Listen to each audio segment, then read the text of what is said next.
This moment is all there is. But somewhere we lose that. And then when we're older, we realize we missed something. So let's learn the lesson now rather than when we're 95. Let's learn to appreciate now, to be here now. And that's where today's session begins. Just a simple reminder to be more aware of the moments in our lives. Hello, my friend, and welcome to the Better Life, Better Business podcast. This is episode number 28, and it's titled This Moment Matters, Part 1. That clip that you just heard at the beginning, that's a clip from a recording of me rehearsing from my very first This Moment Matters speaking engagement, which I delivered back in March 2012, so almost 12 years ago as I record this today. And I heard this recording recently just sort of by accident. I don't know if you've had this experience where you get in your car and your phone connects to Bluetooth and just pulls up some audio out of your phone. Well, that's what happened to me. And a few weeks back, my phone just somehow pulled up this audio of this recording from when I was rehearsing. I didn't even know it was downloaded to my phone. And first of all, when I hear my own voice recording, it's not my favorite thing. So I would turn it off pretty quickly, but my phone kept doing this. So over time, I would get little clips of this message. And it's been a fairly stressful time in life lately. And my message back in 2012, This Moment Matters, was really all about slowing down and being more aware of the moments, as you just heard there, learning to be more present and more engaged for more of the moments, not only to find more fulfillment in life, to find more joy and meaning, but also as a way to simplify. Because so often we're rushing, we're pushing, we're striving, trying to get there, trying to get somewhere. And if we can learn that lesson to just slow down, to take a breath, then life feels a lot different. Because in this moment, you can find peace. In this moment, you can find stillness. You can find calm. And so as I was listening to this recording of that rehearsal, it was speaking to me, even though I didn't necessarily love the speaker's voice because it's my own. But the message, I was like, man, there's some good stuff there. And so what I decided to do was to pull that recording off and break it up into pieces and share it here on the podcast, with the hope that if you've been in a place in life where things are maybe a little too hectic, moving a little too fast, overwhelming, frazzled, whatever the adjective is that you might use, if that's what you've been feeling, then I hope that this message will speak to you. So what I'm going to do is play the first 15 minutes of the presentation here for you. And in it, you'll hear the first story that I ever told as a speaker, which was a story of Joshua Bell, who's a classical violinist, and this experiment that was done in a Washington, D.C. subway, which was a story that captivated me at the time. At the time, it was a fairly recent story. It's been several years ago now. But you'll hear me tell that story, and then from there, we'll get into this idea that this moment matters. And I'll also share a tool or exercise I created called the Box It Up exercise, which is something you can use when life is feeling a little too full, when the thoughts inside your head just won't stop. I'll show you how to, quote, box them up and then pull out the one idea or thought or item that you need to focus on right now. This was helpful to me then because this message came to me at a time when again, life was pretty stressful then, a lot of uncertainty. I had a young son. I had my business, but we were just on the other side of the Great Recession. So just a lot of stress and a lot of uncertainty. When I speak today, this is just a small part of the message that I share. And yet it's still a part of the message that really resonates the most. So as simple as it sounds to just say those three words, this moment matters, it's as relevant today as ever, because life just keeps moving faster and things keep becoming more and more complicated. So that's enough of me chatting here. I'm going to let you get into the first 15 minutes of this message. You'll hear mention of my grandmother, which was pretty neat for me to hear because my grandmother has since passed away, but I mentioned speaking to her in there, so that was interesting. The audience, by the way, I should say, I was speaking for the Independent Community Bankers of America at their annual convention, so you'll hear some references to banks and to the bankers, and I went ahead and left that in because if you're a banker, then you'll get this, but even if you don't, I hope you'll find the story to be meaningful. So thank you so much for being here. I'm so glad that you're listening today, and I'll talk to you again on the other side of this message. About 5 years ago, the Washington Post conducted an experiment. During the Friday morning rush hour at a subway station in Washington, D.C., they arranged for a young violinist to set up just as any normal street performer would. So he did just that. He was a normal-looking young man wearing jeans and a long-sleeve T-shirt and a baseball cap, and as any street performer would, he walked up, took out his violin case, set the open case at his feet, and threw in a few dollars and some change to prime the pump, so to speak, for the tips. And then he began to play. Here's what wasn't normal, though. This wasn't just any street performer. It was Joshua Bell, one of the greatest classical musicians of our day, an internationally acclaimed virtuoso. And the people who came to the subway station that morning would be treated to a performance not so different than the one at the packed Boston Symphony Hall just 3 days earlier, where the pretty good seats went for $100. In this subway station, Joshua would play some of the most respected classical pieces, starting with some Bach, then moving on to Ave Maria, 6 pieces in all, on a $3.5 million violin, no less. The experiment was this. Would people notice, or would they rush on by trying to get from point A to point B just as they do every other weekday? What do you think would happen? What if you walked through that subway station on that morning, that Friday morning, on your way to work, just like every other day?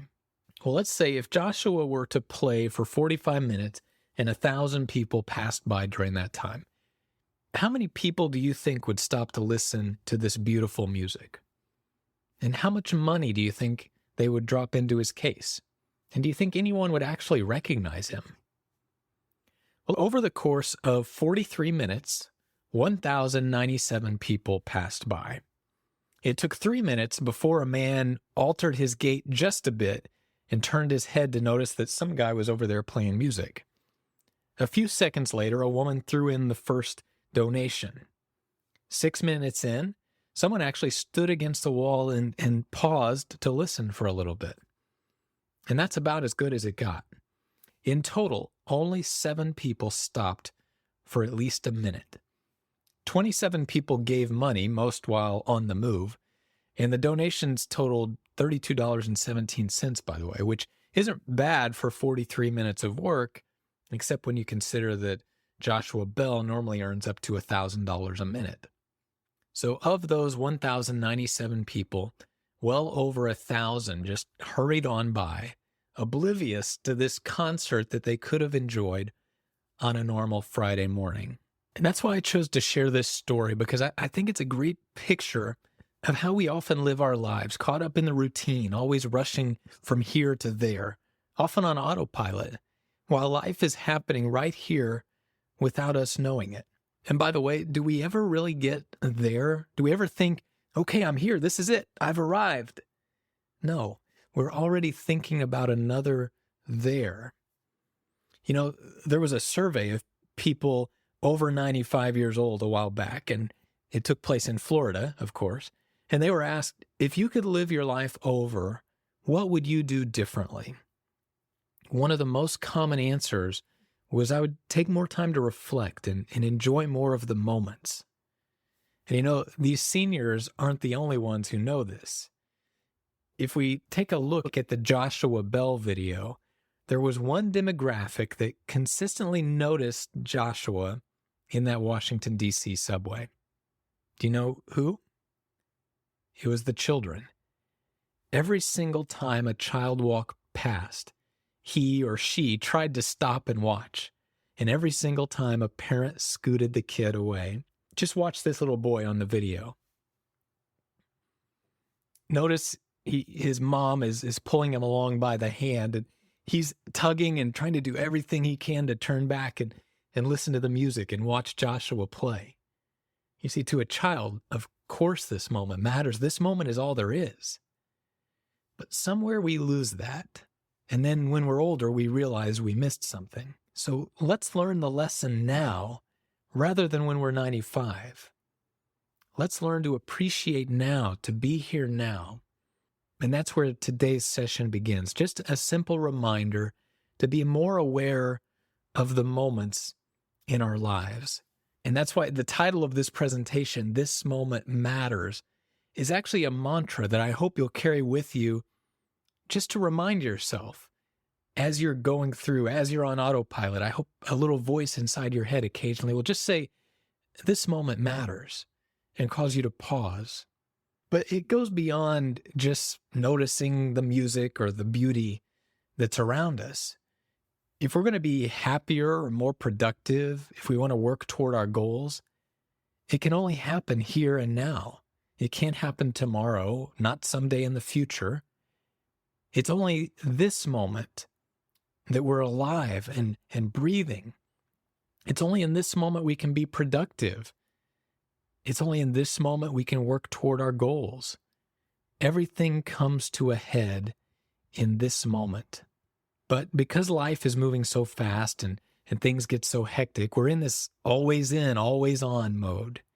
We live in what's been called constant partial attention. And we're sacrificing moments, whether intentionally or unintentionally. So in this session, I'm going to share some ideas and strategies that will help you be more aware of the moments in life, be more engaged in more of those moments, even in those moments that don't turn out quite the way we would like, when things don't go according to plan. This will benefit you in your personal life, but also in your bank and in your business. As a matter of fact, much of what we're going to be talking about today is under the umbrella of a field called mindfulness, which is simply paying attention to the present moment.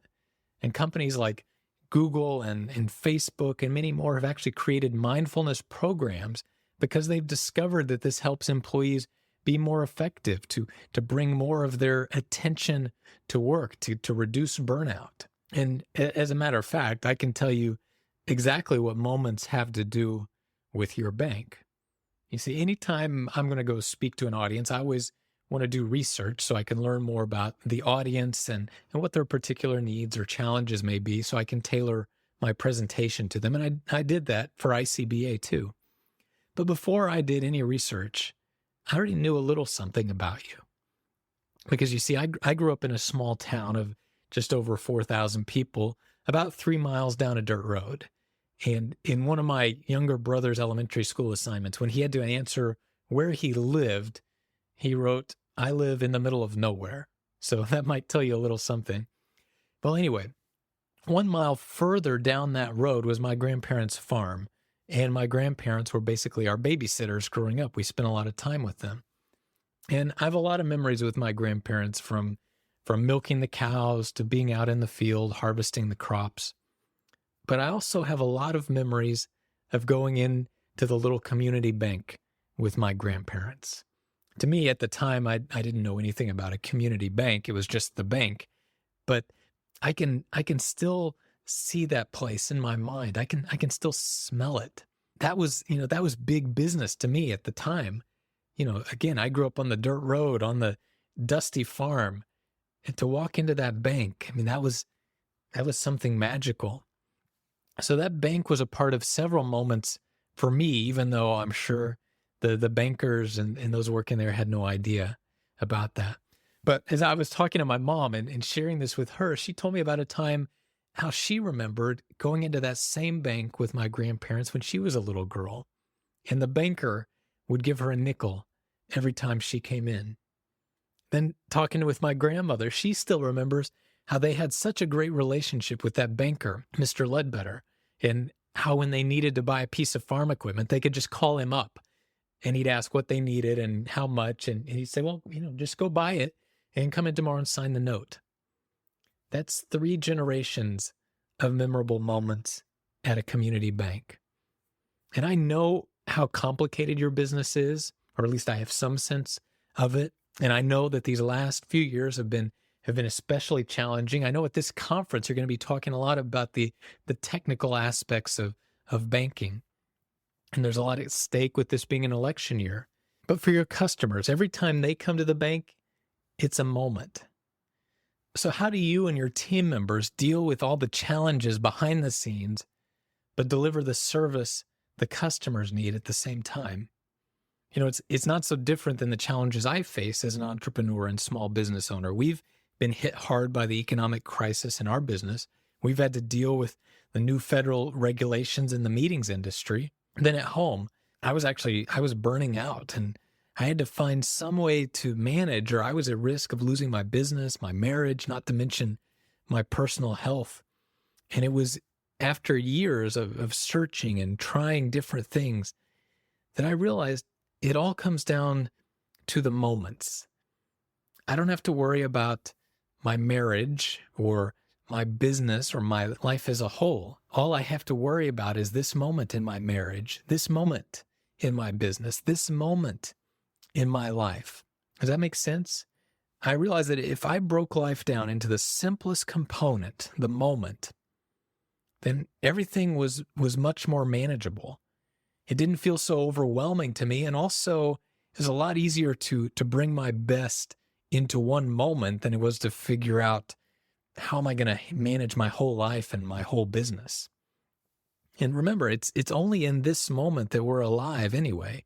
So there's no need to worry about the future right now. There's no need to fret about the past. We can just be here now in this moment, and we can be somewhere else later.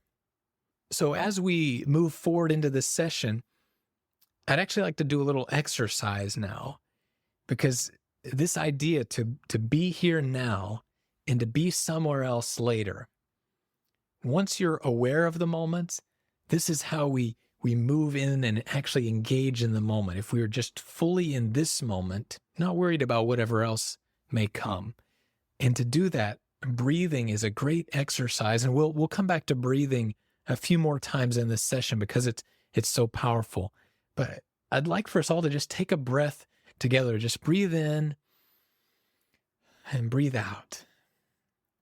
Because I know we've all come from different places, and I know how hectic it is to get to a conference, and I don't even know what you've dealt with so far this morning. Maybe you've got things on your mind back at home or back at the bank.